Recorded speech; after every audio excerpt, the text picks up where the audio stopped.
اب آج کا میرا موضوع ہے شہادت علی رضی اللہ تعالیٰ عنہ۔ اصل میں حضرت علی رضی اللہ تعالیٰ عنہ کی شہادت بھی اسی الفتنۃ الکبریٰ کا تسلسل ہے۔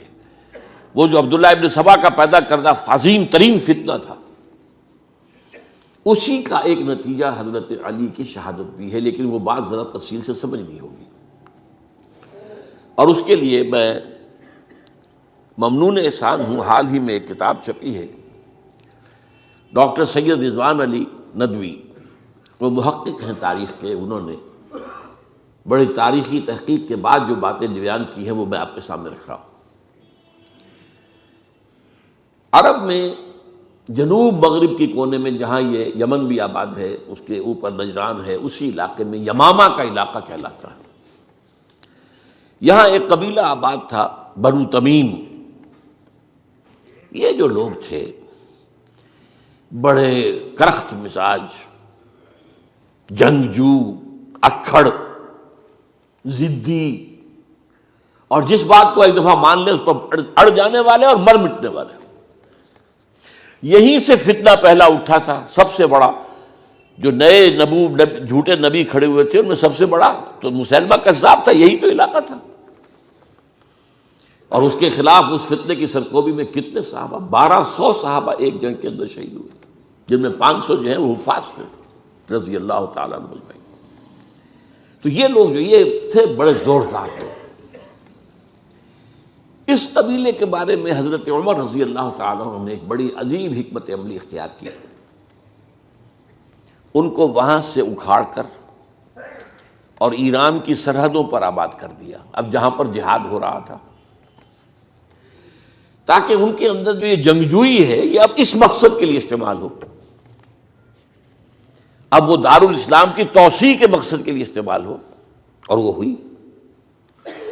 حضرت عمر نے 2 چھاؤنیاں بنائی تھی رضی اللہ تعالیٰ عنہ، کوفہ اور بصرہ، کیونکہ ظاہر بات ہے کہ اب جو اسلام کا دائرہ پھیل رہا تھا اور اسلامی حکومت پھیل رہی تھی، اور زیادہ تر جو ہے مشرق کی طرف پھیل رہی تھی، ایران اور خراسان وغیرہ کی طرف، تو اب مدینے سے اس کا کنٹرول اتنا آسان نہیں تھا، فاصلہ تھا، تو چھاؤنیاں بنائیں تاکہ یہ اس سرحد کے اوپر یہ موجودہ مرکز رہے یا فوجیں موجود رہیں، کہیں کوئی بغاوت ہو تو اس کو کچلنے کے لیے وہ قوت فوری طور پر دستیاب ہو سکے۔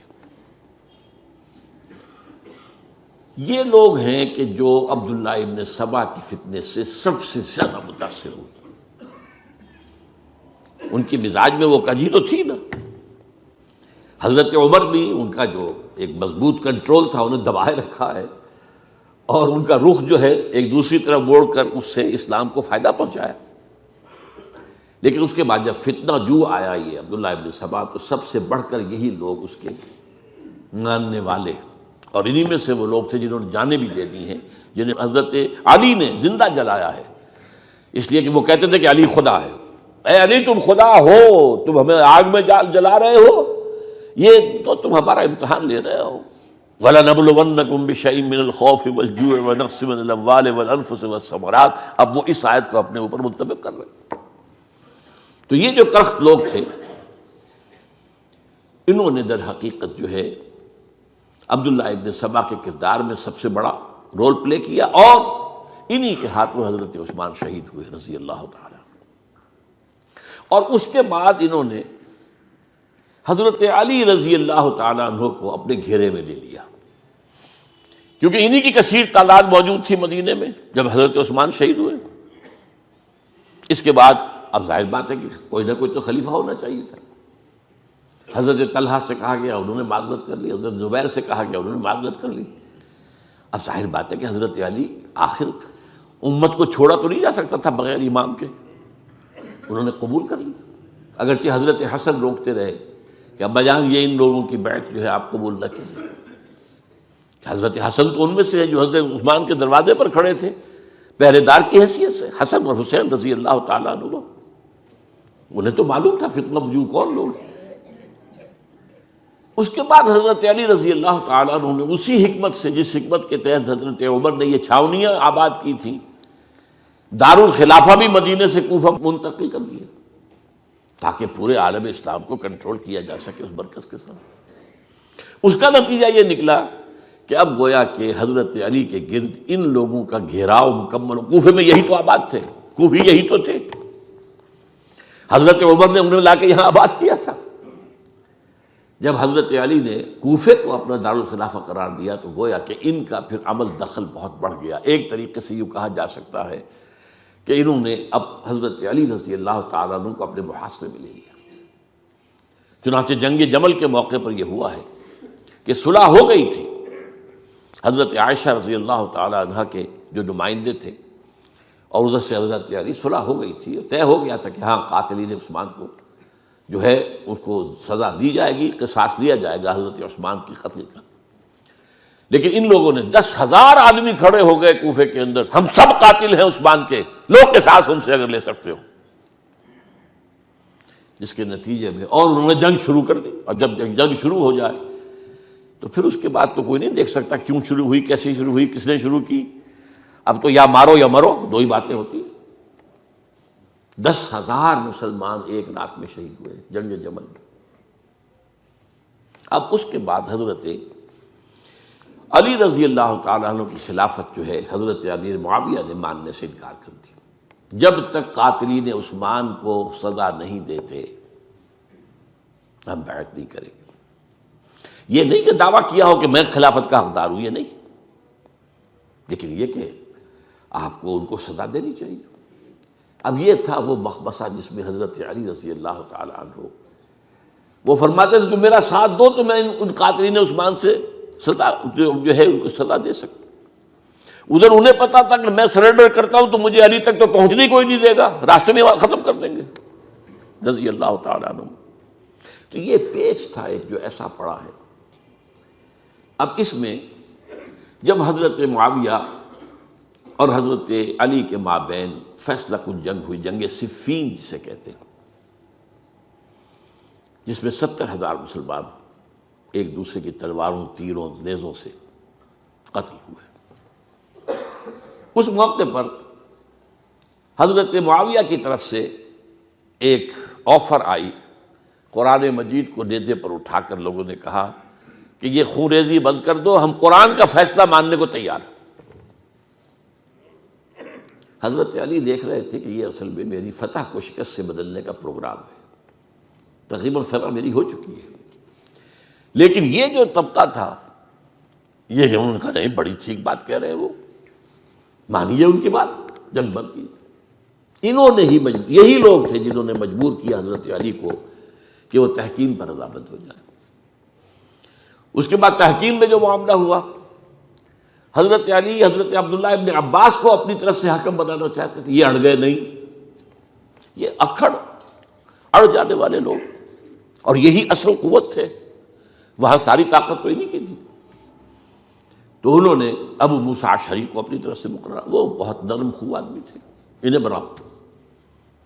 بہرحال جو بھی بات طے ہوئی، اب تاریخ کی روایتوں میں اختلاف ہو سکتا ہے، کہا یہ جاتا ہے کہ طے تو یہ ہوا تھا حکمین کے مابین، ادھر سے ابو موسیٰ اشعری، ادھر سے عمرو بن العاص رضی اللہ تعالی عنہما، کہ آپ اپنے جو کلائنٹ ہیں حضرت علی آپ انہیں معزول کر دیجئے، میں معاویہ کو معزول کر دیتا ہوں، پھر جو ہے مسلمان فیصلہ کر لیں کسی اور کی عبادت۔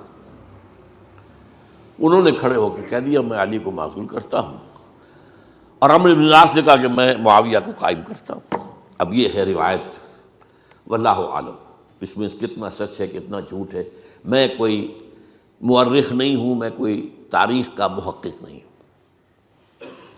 اس کے بعد جو ہے اب یہ لوگ انہوں نے کہا کہ مانیے تحکیم کو،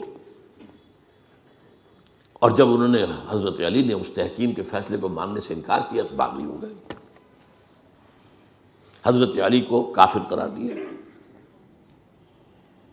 اور جا کر ایک جگہ پر حرورہ ایک جگہ تھی وہاں پر جا کے جمع ہو گئے، جتھا بندی کی، بہت بڑی طاقت پر وہاں کر انہوں نے طے کیا کہ علی بھی کافر ہو گیا، معاویہ بھی کافر ہو گیا، عمرو بن العاص بھی کافر ہو گئے، سب کافر ہیں۔ حضرت علی کی طرف سے ایک گئے سفیر ان سے بات کرنے کے لیے، تو انہوں نے کہا تم ہی نے تو کہا تھا کہ تحکیم کو تسلیم کرو، کہ ہاں ہم نے گناہ کیا تھا، کفر کیا تھا، ہم توبہ کی ہم نے۔ اگر علی بھی مان لے کہ میں نے مان کر کفر کیا تھا، اب میں توبہ کرتا ہوں، تو ہم ان کی بات مان لیں گے۔ اب حضرت علی اس طرح کا جھوٹ کیسے بولتے؟ انہوں نے تو کوئی کفر نہیں کیا تھا۔ بہرحال انہوں نے پھر بھی نرمی برتی کہ دیکھو اگر تم کوئی خونریزی نہیں کرو گے، فساد نہیں مچاؤ گے، تو میں تمہیں کچھ نہیں کہوں گا۔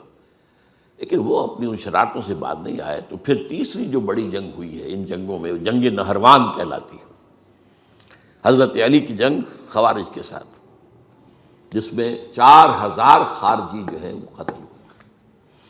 اور یہ بات اب آپ نوٹ کر لیجئے کہ یہ لوگ جیسا کہ اکھڑ بھی تھے لیکن اپنی بات پر ڈٹ جانے والے تھے، لیکن ساتھ ہی دیندار بھی تھے، نمازی اور روزہ دار بھی تھے۔ یہ اس طرح کے لوگ نہیں تھے کہ جو فاسق اور فاجر ہو، بس یہ مزاج کا ایک ہے، جو بات دل میں بیٹھ گئی اڑ گئے۔ تو یہ اصل میں انہوں نے پھر فیصلہ کیا کہ اور تو ہمارے بس میں اب کچھ نہیں ہے، ان تینوں کو قتل کر دیا جائے، علی کو بھی اور معاویہ کو بھی اور عمرو بن العاص کو بھی۔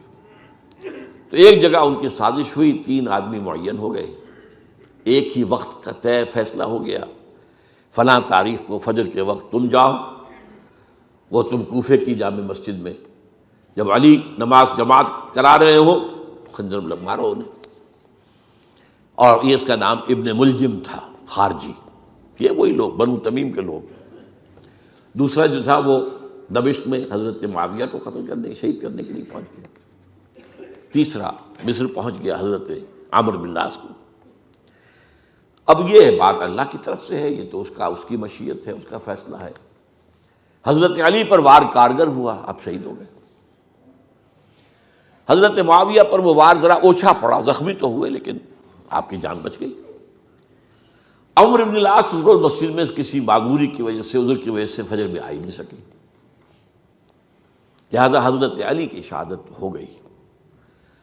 اب یہ ہے اصل پس منظر، کن لوگوں نے کیا شہید، اصل میں وہ سمجھ لینے کی بات ہے۔ یہ خوارج نے شہید کیا، لیکن خوارج کا فتنہ سبائی فتنے ہی کا آف شوٹ ہے، اسی کے ذیل میں ہے، اسی کی ایک شاخ ہے، اسی کا ایک نتیجہ ہے۔ یہ خوارج جو ہے بعد میں بھی ان کی مسلسل جو ہے وہ جنگیں رہی ہیں۔